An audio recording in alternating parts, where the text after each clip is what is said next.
আল্লাহ বলে আমি তাকায় তাকায় দেখি তুই করিস কি, কি করিস শুধু আমি দেখতে থাকি আর চিৎকার দিতে থাকি, মান গাররাকা বিরাব্বিকাল কারীম। আমার মতো দয়ালু রব থেকে তোকে দূরে সরাইলো তো সরাইলো কে? আবার এটাও বলেন কুতিলাল ইনসানু মা আকফারা, ও মানুষ সৃষ্টির ভিতরে তোরে শ্রেষ্ঠত্ব দিলাম, তুই অকৃতজ্ঞ হস্ত হস কি কইরা? সব অকৃতজ্ঞ হয়ে গেলে মনকে বুঝানো যেত, যুক্তি ছিল যে আল্লাহ কোন সৃষ্টির কোনো বিনিময় নাই, কোনো প্রতিদান নাই, কোনো জান্নাত নাই, কোনো জাহান্নাম নাই। আমাদের প্রতিদান আছে, প্রতিদান। আমাদেরকে কিনবেন তো জান্নাত দিয়া কিনবেন। আল্লাহ ঘোষণা দিছে আমি জান্নাত দিয়ে কিনবো, কাগজ দিয়া না। তোমাকে আমি জান্নাত দিয়ে কিনতে প্রস্তুত। ইন্নাল্লাহ হাশতারা, কোরআন বলে আমি তোমাকে জান্নাত দিয়ে কিনবো। তোমার প্রতিদান আছে। তুমি সুবহানাল্লাহ বলতে দেরি, সৌরজগৎ অর্ধেক নেকি দিয়া ভরতে দেরি হয় না। অথচ সমগ্র সৃষ্টি জন্ম লগ্ন থেকে নিয়ে কিয়ামতের সকাল পর্যন্ত আল্লাহর গুণগান গাবে, গাইতেছে, গাইতেছিল, গাইতে থাকবে। এক সেকেন্ডের জন্য বিমুখ হওয়া এদের জন্য সুযোগ নাই। লা ইয়াগফাল ওয়ালা ইয়ালতাফিত, এদিক ওদিক তাকানোর সুযোগ নাই, বিমুখ হওয়ারও সুযোগ নাই। তারফাতা আইন, চোখের পলক জপতে যতটুকু সময় লাগে এতটুকু সময়ের জন্য।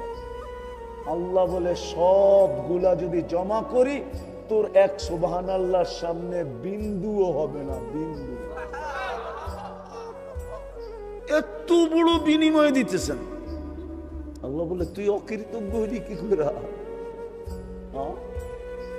ওই আল্লাহর রহমতের ছোঁয়া আছে দেখা নাইলে 5 বার ডাকে। কে কে ডাকে? নিজের জন্য ডাকে? আমার জন্যই তো ডাকে। আমাকে মূল্যায়িত করার জন্য, মূল্যবান বানানোর জন্যই তো ডাকে। আমাকে মূল্যায়িত করার জন্যই তো ডাকে। আমাকে দামি বানানোর জন্যই তো ডাকে। আমাকে সৃষ্টির সেলুট পাওয়ার জন্য ডাকে। সৃষ্টি সেলুট দিবে, সৃষ্টি। নাইলে কোরআনে কেন আসতো সালামুন তিবতুম ফাদখুলুহা খালিদিন ওয়াসিকাল্লাযীনা তাকাউ রাব্বাহুম ইলাল জান্নাতি যুমারা হাত্তা ইযা জাউহা ফুতিহাত আবওয়াবুহা ওয়া ক্বালা লাহুম খাজানাতুহা সালাম তিবতুম ফাদখুলুহা খালিদিন। ফেরেশতা সালাম দিবে, সালাম। আরে রাখেন না সৃষ্টির সালাম আর ফেরেশতার সালাম। আল্লাহ তো নিজে বলতেছে সালাম কওলাম মির রব্বির রহিম। আমি তোর গলায় সালামের মালা পরায় দেব। আমি আল্লাহ সালামের মালা পরাবো। ডাকে তো এই জন্য, ডাকে তো আপনাকে শত জিনিস দেওয়ার জন্য, দামি বানানোর জন্য। কিন্তু বলেন শতকরা কয়জন ডাকে সাড়া দেয়? আফসোস আজকে। এই জন্যই তো আমি অনেক কাঁদি ইদানি যে দুনিয়াতে 250 কোটি মুসলমান। আবার ওনারা রাগ হয়ে যায় কিনা বলবো। মুসলমান সমাজে যতটুকুই নিজে দামি হোক না কেন, আদার দুনিয়ার চোখে মুসলমান সবচেয়ে নিকৃষ্ট। কেন দুনিয়ায় মুসলমান নিকৃষ্ট হলো? আমি আমার সমাজে দামি, কিন্তু আদার সমাজ মুসলমানকে দামি মনে করে না, মুসলমানের চেয়ে নিকৃষ্ট কাউকে মনে করে না। আমরা দেখি বিদেশে চলতে ফিরতে, আমরা দেখি, আমরা চোখে দেখি, কোনো মিডিয়ায় না, ডাইরেক্ট চোখে দেখি, ডাইরেক্ট।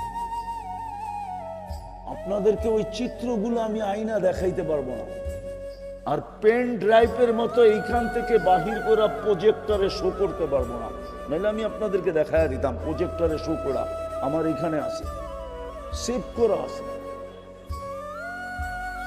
সাজে গোজে ইউরোপ ফেল, এরকম সুসজ্জিত। ওই দেশের মানুষগুলো ওর নিচে, ওর মতো আপডেট না। এরকম সাজ, এরকম গোজ, এরকম পোশাক, এরকম আশা, কিন্তু যখনই ওর পাসপোর্টটা নিয়ে, আর পাসপোর্টটাও আমার দেশের না, ওই দেশের, পাসপোর্টটা নিয়ে যখন পাঞ্চ করে স্ক্যান করে, আর সাথে সাথে ওর চেহারাটা বিগড়ে যায়। ইমিগ্রেশনের অফিসারের চেহারাটা বিগড়ে যায়, কেননা 5 পাসপোর্টের কোনায় উদিত হয়েছে, ওর স্কিনে উদিত হয়েছে যেটা মুসলমান। সাথে সাথে চোখগুলা বড় হয়ে যায়, চেহারাটা বিগড়ে যায়। 10-15 মিনিট পর্যন্ত ওকে দেখতে থাকে, তারপরে মনে লাগলে পাসপোর্ট দিয়া বলে ওকে যাও তুমি, আর নাইলে বলে আরো দাঁড়াও। আমি চিনি বাংলাদেশের মহারথীদেরকে, শুধু বাংলাদেশের না, যারা ওই দেশের ন্যাশনালিটি আমরা আমি অনেককে চিনি। প্রত্যেকবারই তো ফ্লাইটে কাউকে না কাউকে দেখি। আপনাদেরকে আমি বুঝানোর জন্য বলতেছি, আজকে আমাদের এই দুরবস্থা কেন? 250 কোটি মুসলমান। বিবেকের পর্দা খোলেন, কাজে দিবে। যুবক তোমরাও খোলো, কাজে দিবে। কসম খোদার, আমার কথা বিশ্বাস করো, তুমি যতই ওদের রঙে রঙিন হও না কেন, যতই 14 তারিখ উদযাপন করো, যতই 31st নাইট উদযাপন করো, যতই তুমি ওদের ডেগুলা ওদের চেয়ে কোটি গুণ বেশি উদযাপন করো, তুমি কোনোদিন ওদের চোখে উঠতে পারবে না। চোখে উঠা বোঝো, কোনদিন তুমি ওর কাছে প্রিয় পাত্র হইতে পারবে না, না না না না। কেননা ও জানে তুমি জন্ম নিতে দেরি, তোমার কাজে আজান একামত দিতে দেরি হয় নাই। আর ওটা আজান একামত ছিল না। এখন তো বিদ্যুতের যুগ, বিজ্ঞানের যুগ, টেকনোলজির যুগ, এই জন্য এখন তোমাদেরকে বোঝানো যাবে না, কিন্তু কিছু বৃদ্ধ লোক আছে, ওদেরকে বোঝানো যাবে এখনো, যারা এক সময় শীতের দিন তুষের আগুন পোহাইতো। আমাদের দেশে তুষের আগুন কি পোহাইতো না? শীতকালে তুষের আগুন দেখা যেত উপর দিয়া, বিলকুল আগুন নাই।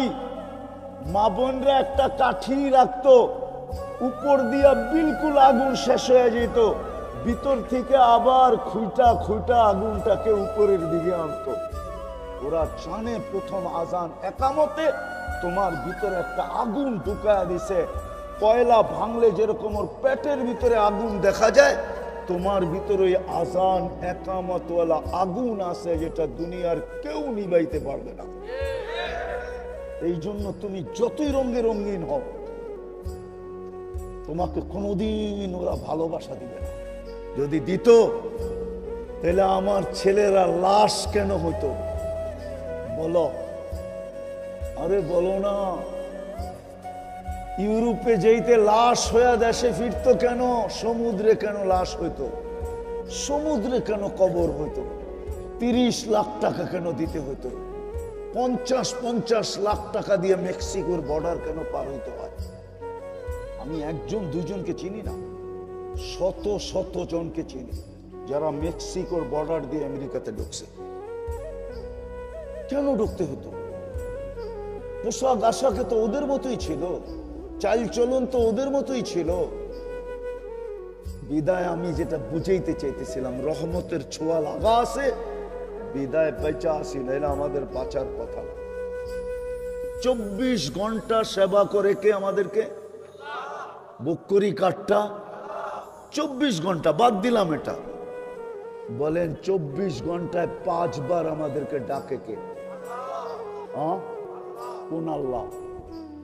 যিনি রহমান, যিনি রহিম, যিনি মালিক, যিনি কুদ্দুস, যিনি সালাম, যিনি মুমিন, যিনি মুহাইমিন, যিনি আজিজ, যিনি জব্বার, যিনি মুতাকাব্বির, খালিকুল বারিউল মুসাব্বিরুল গফফারুল কহ্হারুল ওয়াহ্হাবুর রাজ্জাকুল ফাত্তাহুল আলিমুল কাবিদুল বাসিতুল খাফিদুর রাফিউল মুইজ্জুল মুদিল্লুস সামিউল বাসিরুল হাকামুল আদলুল লতীফুল খবীরুল হালিমুল আযীমুল গফুরুশ শাকুরুল আলিয়্যুল কবীরুল হাফিজুল মুকিতুল হাসিবুল জালিলুল করিমুর রকিবুল মুজিবুল ওয়াসি আল হাকিমুল ওয়াদুদুল মজিদুল বাঈসুল শাহীদুল হকুল ওয়াকিলুল কবিয়ুল মতিনুল ওয়ালিয়ুল হামিদুল মুসি আল মুবদি আল মুঈদ আল মুহয়ি আল মুমীত আল হাইয়্যু আল কাইয়্যুম আল ওয়াজিদ আল মাজিদ আল ওয়াহিদ আল আহাদ আল সামাদ আল কাদির আল মুক্তাদির আল মুকদ্দম আল মুআক্খার আল আউয়াল ওয়াল আখির আল যাহির ওয়াল বাতিন الوالي المتوالي البر التواب المنتقم العفو الرؤوف مالك الملك ذا الجلال والإكرام المقسط والجامع والغني والمغني المانع الضار النافع النور الهادي البديع والباقي الوارث والرشيد الصبور جل جلاله যিনি 99টা পদের মালিক উনি ডাকে যখন কোরআনী কথা শোনো বা কোরআন শোনো পরিপূর্ণ মনোযোগ দিয়ে শোনো। দ্বিতীয় আল্লাহর আদেশ হলো আনসিতু, পরিবেশটাকে বিলকুল নীরব আর নিঝুম রাখো। এই আদেশ সবার জন্য, দূরে বসেও যে শুনতেছে তার জন্য আদেশ মনোযোগ দিয়ে শোনো, পরিবেশটাকে নিঝুম রেখা শোনো। লাভ কি হবে? লাআল্লাকুম তুরহামুন। তাইলে কিন্তু আল্লাহর রহমতের ছোঁয়া লাগবে, ছোঁয়া। একটা উদাহরণ দিলে বুঝে আসবে। ছোঁয়া লাগলে কি হবে? পরশ পাথরের যখন লোহাতে যখন পরশ পাথরের ছোঁয়া লাগে তো লোহা কিসে রূপান্তরিত হয়?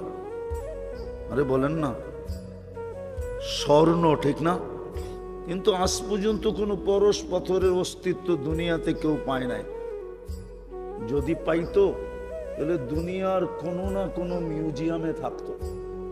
দুনিয়ার কোনো মিউজিয়ামে নাই, আজ পর্যন্ত কেউ পায় নাই। কিন্তু আমি মাইনা নিলাম যে এমন পাথরের অস্তিত্ব দুনিয়াতে আছে যেটাকে আমরা পরশ পাথর বলি। লোহায় ছোঁয়া লাগতে দেরি, সোনা হইতে দেরি হয় না। কিন্তু এটা নাই, এটা সত্য। রহমতের ছোঁয়া যার গায়ে লাগবে, কসম খোদা, সে সোনা হবে, এতে কোনো সন্দেহ নাই। আল্লাহর রহমতের ছোঁয়া লাগা আছে বিদায়ী আমরা বেঁচে আছি। রহমতের ছোঁয়া লাগা যদি না থাকতো তাহলে 2020-এ তো ভাবতেছিলাম কে কখন মরি, ঠিক না? এমন কি স্বামী কাশ দিলে স্ত্রী 10 মাইল দূরে, ঠিক না? স্ত্রী কাশি দিলে স্বামী 10 মাইল দূরে, ঠিক না? এমন কি সন্তান পর্যন্ত কাশি দিলে মা বাবা কাইপা উঠছে, ঠিক না? যে করুণা হইল কিনা, ঠিক না? সত্য তো? হ্যাঁ, বেঁচে আছি কি করে? রহমতের ছোঁয়ার কারণে বেঁচে আছি, নাইলে বাঁচার কোনো ব্যবস্থা আমাদের জন্য ছিল না। আমি দেখাবো আপনাদেরকে, আমার কথায় সুর হবে না তো, কিন্তু মনোযোগ দিলে বুঝে আসবে। রহমতের ছোঁয়া আছে বিদায় আমরা বেঁচে আছি। যুবক, রহমতের ছোঁয়া আছে দেখা তুমি বেঁচে আসো, নাইলে 1 সেকেন্ড বাঁচার ক্ষমতা ছিল না আমাদের। রহমতের ছোঁয়ায় শুধু বাঁচায় রাখছেন, এটাই পরশ পাথর। আমার জীবনের একটা কাহিনী মনে উঠলো, এই জন্য বলতেছি, দেখি যোগসূত্র মিলে কিনা। আমি 6 বার গেছি ক্যামেরুন। এবার ক্যামেরুন হয়তো অনেকে চিনেন না, ওয়ার্ল্ড কাপ ফুটবলের টিম আছে ওদের। আমি 6 বার গেছি ওই দেশে। ওই দেশে 250 কিলোমিটার জায়গা আছে, জঙ্গল।